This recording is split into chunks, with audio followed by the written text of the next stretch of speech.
नमस्कार दोस्तों, उम्मीद करता हूं आप लोग स्वस्थ होंगे। आज बात करने वाले हैं कि आखिर जनरल बिपिन रावत के बाद अब अगला सीडीएस कौन बनेगा।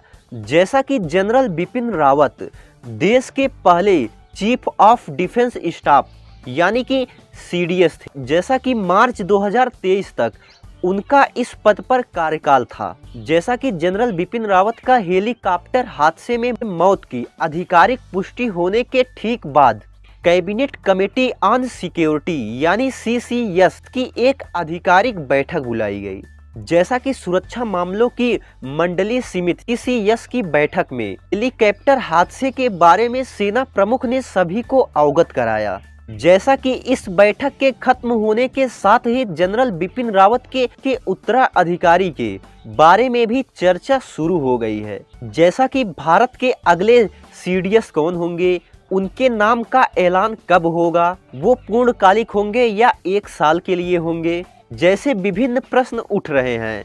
लेकिन सरकार ने अभी तक इस पर कोई अपनी प्रतिक्रिया नहीं दी है। जैसा कि सोशल मीडिया पर यह सब कयास लगाए जा रहे हैं, तो ऐसे में आइए समझते हैं सीडीएस की जिम्मेदारियों के बारे में। जैसा कि केंद्र सरकार ने सीडीएस की जिम्मेदारियों को बताते हुए कहा था कि थल सेना, नौसेना और वायुसेना तीनों के बीच तालमेल बिठाना और देश की सैन्य ताकतों को मजबूत करना है।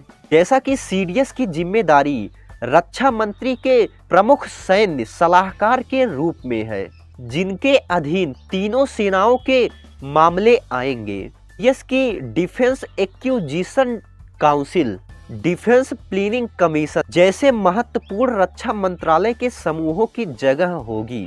ऐसे ही कई प्रकार की जिम्मेदारियां सीडीएस की हैं। तो ऐसे में आइए समझते हैं कि आखिर सीडीएस की योग्यता क्या होनी चाहिए। जैसा कि जब जनरल बिपिन रावत को सीडीएस का पद नियुक्त किया गया था, तब वह सेना प्रमुख थे और अपने रिटायरमेंट के करीब थे। जैसा कि सीडीएस पद पर उनकी नियुक्ति 3 सालों के लिए हुई थी और उनकी रिटायरमेंट की आयु सीमा बढ़ा करके 65 साल कर दिया गया था। ऐसे में इसी को देखते हुए जानकार मानते हैं कि सीडीएस की आयु सीमा 65 साल तथा इसका कार्यकाल 3 सालों का हो सकता है। ऐसे में इस लिहाज से देखा जाए तो तीनों सेनाओं के प्रमुख इस पद के लिए योग्य होंगे, क्योंकि सेना प्रमुख की रिटायरमेंट की आयु सीमा 62 वर्ष होती है।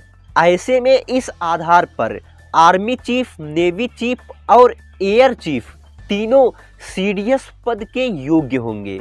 और यदि सीनियरिटी के आधार पर देखा जाए तो इसमें तीनों सेनाओं के प्रमुख मनोज मुकुंद नरवाने सबसे वरिष्ठ हैं। हालांकि यह सब कयास लगाए जा रहे हैं, अभी अंतिम फैसला मोदी सरकार को ही लेना है। जैसा कि जनरल बिपिन रावत की असामयिक मृत्यु के कारण एक साथ 3 पद खाली हो गए हैं, जिसमें पहला है सीडीएस की जिम्मेदारी और दूसरा है चेयरमैन चीफ स्टाफ कमेटी और तीसरा है सचिव डीएमए यानी कि डिपार्टमेंट ऑफ मिलिट्री अफेयर्स, जो कि रक्षा मंत्रालय के अंतर्गत आता है।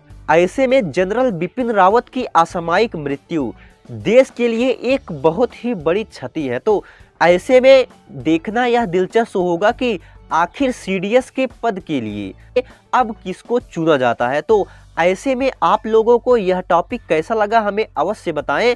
मिलते हैं अगले वीडियो में ऐसे ही बेहतरीन टॉपिकों के साथ, तब तक के लिए धन्यवाद।